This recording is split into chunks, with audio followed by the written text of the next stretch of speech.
So a little bit about our meetup. So this is already fourth meetup. So the idea behind it is for us to get together every month, and we are gonna bring information, I'm gonna bring you speakers, but all the same time we connect. And you're gonna listen to Benjamin today. That's also important because each of us is just a part in the chain. So we could connect, we could build things together.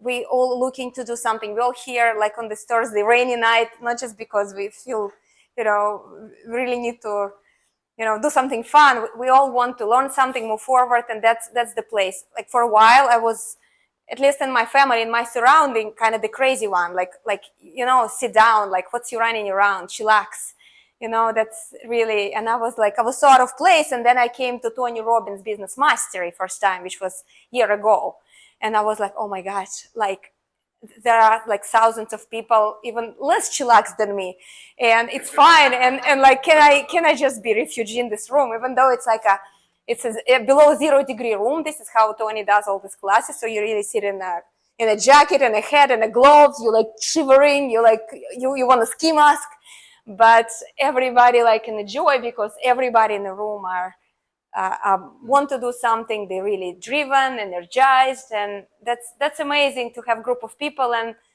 just support each other and also find out what we can do and get ideas. So we both belong to an organization called Sub2, which is, I don't know, do you want to talk more about Sub2? Tell what Sub2 is. Yeah, sure. So Sub2 is a community where people do creative investing, either real estate, businesses, and Sub2 SU. I actually gonna have a slide of it. Yeah, in a moment. SUBTO. And Sub2 essentially stand for Subject 2. It's basically a name after a strategy where we can acquire anything creatively. It's called Subject 2. And Subject 2, essentially, we're taking over the payments of a debt instead of taking the whole debt. Not only real estate. It's not only for real estate. It's not only for real estate. You can do it for business. You can do it for car. You can do it for airplane. You can do it for anything you want, essentially. So whatever debt that you have, you can take it over Subject 2, take over the payment, and keep the loans in place. So that was actually what it was named after. And that's a big community right now, led by Pace Morby.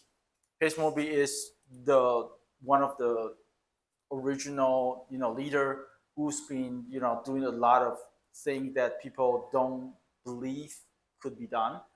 So we now are very fortunate to be his friend and partners in a lot of cases. I personally have done multiple deals with him, and he is a nationwide creative finance person. I got inspired, mentored by him, and I believe Ella find it inspiration as well. Yeah. So this is hold on. So this is actually joining to his community. Hold on. So this is the link to join his community if you want to check it. It didn't work last time, but that's the Facebook group. This is the information about the group. If you want to read more, it's open to everybody. So there's a free Facebook group. Anybody can join, 100% free, and you will meet a lot of Sub2 students in there.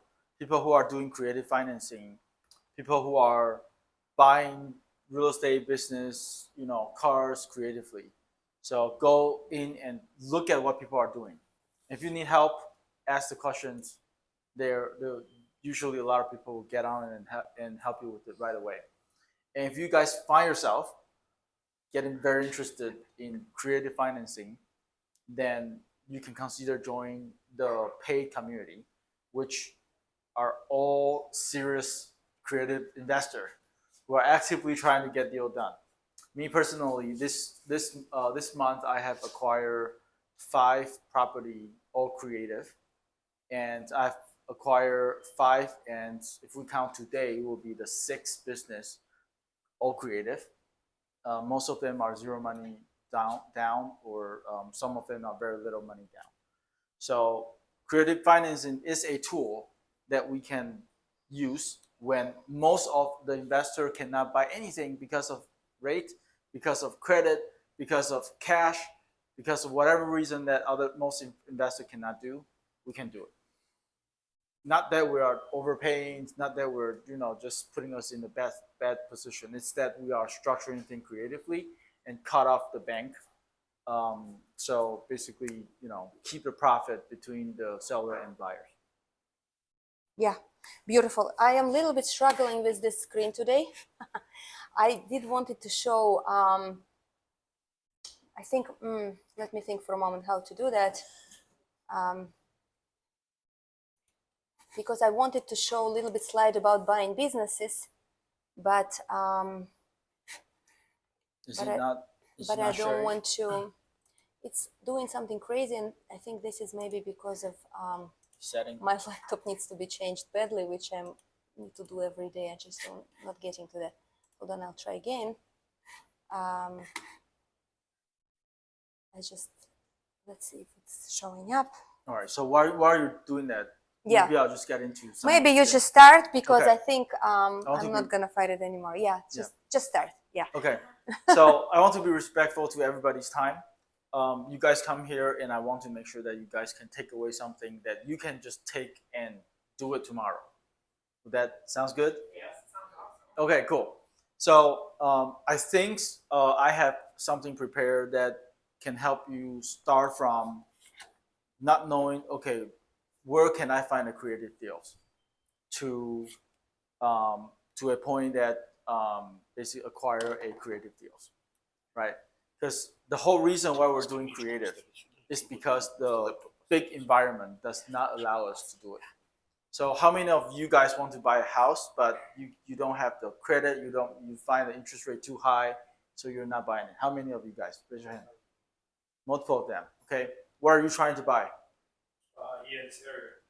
Okay. How about you? Property multi-unit. Multi-unit, multi-family. So multi-family. Okay.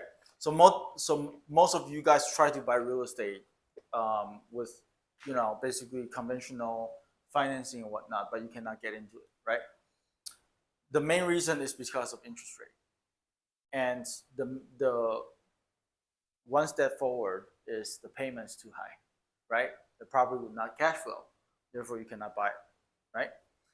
How can creative finance help? So let me start with the whiteboard. So let me take on one example that I recently looked at. There's a deal that I recently did. It's a multi-family property, and oops, I hope I'm not breaking it. Mm-hmm. The purchase price (PP) is $785,000. So this is the purchase price of a duplex. And when we do acquisition, typically looking at this property, we'll be like, okay, I'm going to the bank, I'm going to the lenders and try to find out, hey, if I'm going to get a financing, what does this look like? So you guys need to start filling up the application, you guys need to apply, all that, right? It will likely take you like 2 weeks, and if you have someone you're so connected, and they may be able to say, hey, just give me 3 days, I'll turn around, quickly. And then the lender will come back to you and say, okay, so this is a property if you want to acquire, I'm going to require you to put down 20%. And that's with a good friend, right? So you likely will need to put down 20% of the purchase price, and then you need to get an 80% of loan, right? So this will be cash or down payment, and this will be loan. So far, so good? Okay, cool. What is it? Reserve. Yes, exactly. You also need some other cash, and we'll get to that. Thank you for that. So most people are stuck either because this or because of this, right? People who stuck here is that I don't have enough cash. I can't buy it. I'm going to ask my mom. They don't have money. I can't buy it. The second issue is the loan. The loan comes with an interest rate, and that interest rate comes with a payment. If the payment is larger than the income, then you cannot buy it because it won't cash flow, right? unless you are what? You are a fix and flipper. Unless you're actually looking for the appreciation, the house value, and you're actually doing an appreciation play instead of a cash flow play. But most people who buy multifamily, smaller multifamily, are coming after the cash flow, not coming after the appreciation, right? Okay, so those are the two main reasons why people cannot buy. Now, how does creative finance help you? So creative financing help you both. Number one, with people who doesn't have the cash or down payment, what happened is we converted into a thing called entry fee. Entry fee. I cannot spell today, just FYI. Entry fee. And entry fee include the following thing. Entry fee including a cash to seller and what? And basically, if there's a wholesaler, you need to pay the wholesaler fee, right? Wholesaler fee.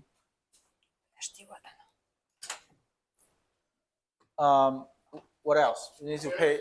What is it? Repairs. Okay, so let's do rehab. Plus the operational reserve, right? This is OR. What else? What else do you need to pay? Taxes, maybe? In some scenario, yes. Closing costs. Awesome. Tax. And what? In some scenario, you need to pay the insurance, right? Okay. Right? In this case, tax. Sure. I mean, sometimes you need to prepay or whatever, right? In any case, the entry fee include a lot of things, right? The whole reason why we're doing it creatively is when we convert a down payment to entry fee, this will basically give you an idea on how much cash do I need to enter into this deal. This is why it calls entry fee. When you have this clear entry fee, and the free Facebook group that Ella was sharing you guys, if you go over there and tell people, hey, I have a deal and the entry fee is the following, and you list it all out, let people say, hey, I'm trying to buy this multifamily, which will cash flow XYZ, and I'm looking for a partner or someone who can lend me the entry fee. They will know exactly what you're saying. And then some people will say, hey, I'll be your partners. I will front the money, but you and I need to own the property together. Or there will be people like, hey, I want you to basically pay, I'll basically loan you or lend you the money, and you need to pay me with the interest. That's how you call PML, private money lender. Mm-hmm. And the first one that I was talking about is being a partner is called PMP, private money partners.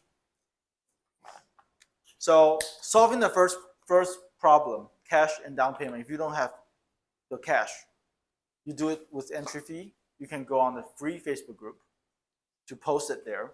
And as long as you explain your deal clearly, people will reach out and say, hey, I actually want to own that asset with you. And people will bring the money to you. Okay, so we solved the first problem. The second problem is the loan. What does it require for you to get a loan? Credit, history, right? So you need credit. And there's a lot of people who don't have credit. Income, right? It depends on the loan type, right? You either need credit, you either need income. A lot of time you may also be checked with your like W-2, your previous bank statement, or whatever, right? Okay, say I don't have any of them. How can I acquire the properties? PML. PM? No, I mean it's the loan. I'm talking about loan. Also, yeah, sure. Sure. I mean, so you can. Yeah, I mean, say if you're going to take out a loan, and you cannot personally get it, you can do a thing called sponsor, loan sponsor. Again, go on the Facebook page and say, hey, I'm looking for a loan sponsor. Let me get a loan. All right. So this is a conventional way to buy a property where you can get some resources out of the Facebook group, right? How many of you guys here have done a creative deal? Raise your hand. You have done one. You have done, okay, cool. All right, so most of you guys have not. So far is you guys are following, right? For a conventional way.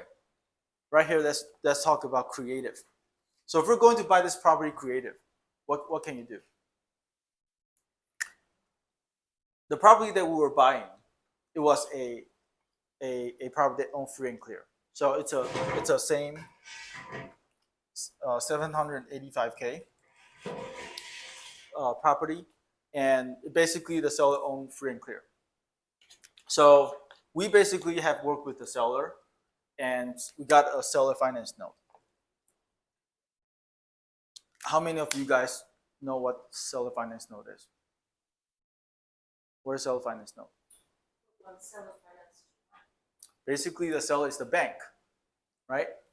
The seller is lending you the money for you to pay over time, with interest or without interest. In our world, we give a higher price in exchange of zero interest. But that's other topic. So we basically agreed to a seller finance note. And when I was entering into the deals, the seller was telling me that, hey, I will give you 20 years and I will charge you 5% interest. This to most people was like, this is such a great deal. Why would they do that? Can anybody answer that question? Tax. Well, we avoid the bank, you don't have to do credit checks. It's a big piece of it. Yeah, but her question is, why would the seller do that? They're not planning to buy another property, so they are okay to get the money. Awesome. I love all the questions. So sorry, all the answer. So seller finance notes to seller, there's multiple motivation. Number one, if the seller only free and clear. Say if a buyer come in and buy this, at closing, the seller will likely get a 700,000 or whatever in cash. And before that money hit the bank, the IRS will be knocking at your door. You will be paying 40% of capital gain. Guess what? 40% of them go to the government. That's it. So if you do seller finance note and if you pay over 20 years, you're talking about a smaller payment over time, right? And if you make smaller payments, for example, you pay like $1,500 every month, the seller will only get $1,500, and the income bracket does not exceed that bracket where it will be heavily taxed, and therefore it's safe on taxes. Good? Did I answer your question?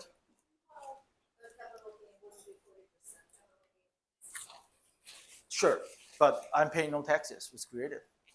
Yes, I was exaggerating. Yes, you're right. I should be precise. Okay, you guys are. You guys know way too much. All right, cool. It's a very intelligent crowd here. Yes, I know. I need to be Up careful. note. Awesome. Okay, so but my point is still valid, right? Okay, so the seller was telling me, okay, I'll give you a note of 20 years and 5%. But my problem is, okay, if I do that, the property will not cash flow because the payment was I think it was about 2,500, and the income will likely be close to 2,000, so it will not cash flow. Most people was like, okay, I got a seller finance note, but this doesn't work. It's not cash flowing, so I will not do it. To me, basically what I did was, I still do a seller finance note, but I tell the seller, guess what? Instead of 785, I will pay you 800,000. And the seller was like, oh my God, in this world, you are going to overpay me 15K while I have a property sitting on the market for 2 years and no one wants to buy it. I must have met a stupid people.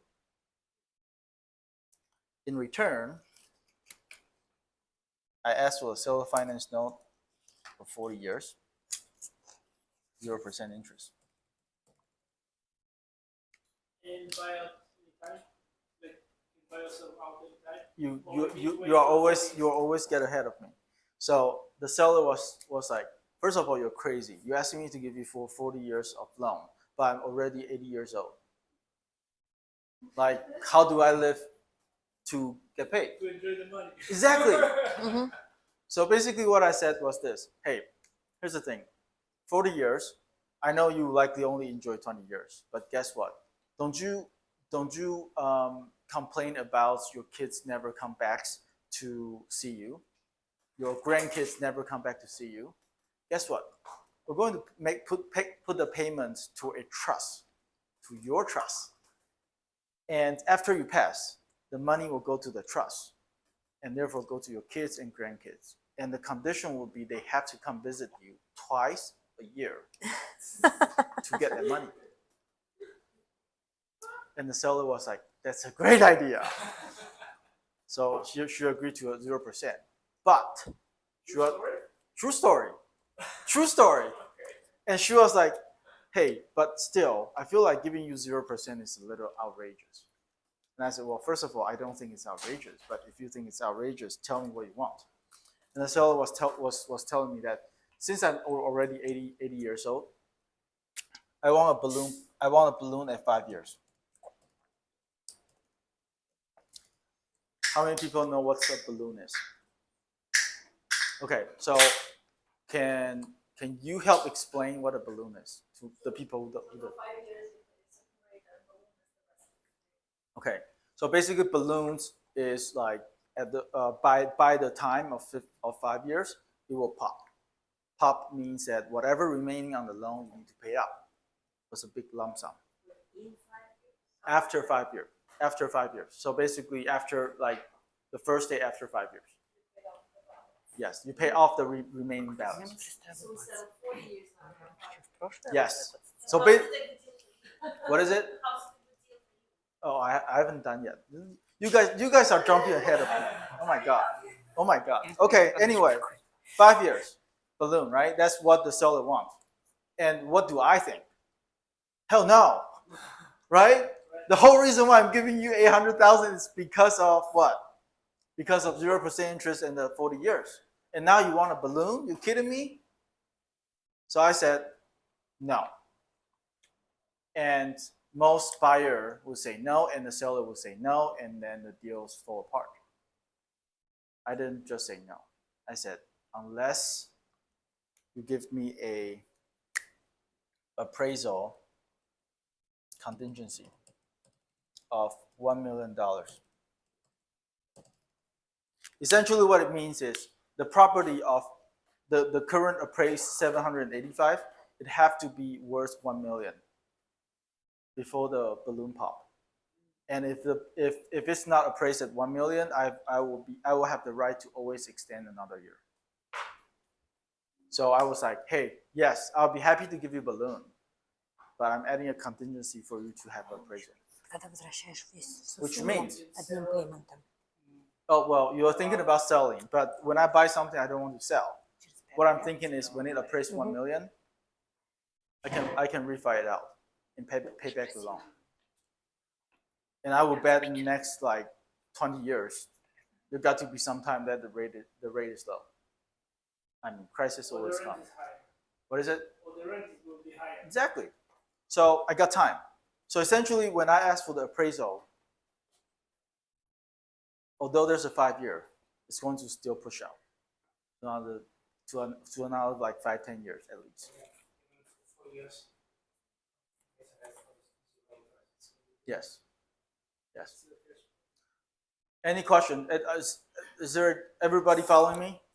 Oh, good.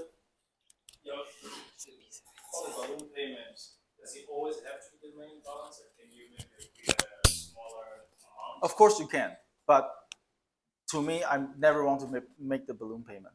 So I'm not even trying to focus on that because it will be a burden for me to come up with a lump sum. Right. So I basically just want a longer term. And guess what? Maybe by then I won't even hold this property. I may just sell it with a rep. Because by then I may be buying a 785 million properties instead of 785,000 property, right? Okay, so this is a deal that I recently have done, and I'm not done yet. There's still more to it. Anybody want to learn how do you be even more creative than this? Yes? What if I don't even believe that somebody will talk to you about 4 years long. I will show you the HUD. We're closing either tomorrow or Monday. Give me your email, I'll send you the HUD.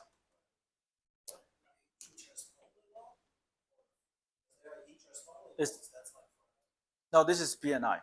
Like this is like principal and interest. This is 40-year principal and interest. Yeah. No, but from a bank I can understand, but from a private person, Yeah. Somebody is retiring, why would they give? I mean, 5 years, it's reasonable. right? It's like he's gonna die and he doesn't know if he's gonna, what he did with the paperwork and if his kids really gonna get it, and like there's So many variables, so Yeah. many possibilities, right? But guess what? The appraisal comes back and it actually only worth 725K. So guess what? The seller is desperate. What are we going to do with it? When you do creative deals, there's only two outcomes or two possibilities. One is gain, the other one is pain. The seller either have something to gain or something that's painful.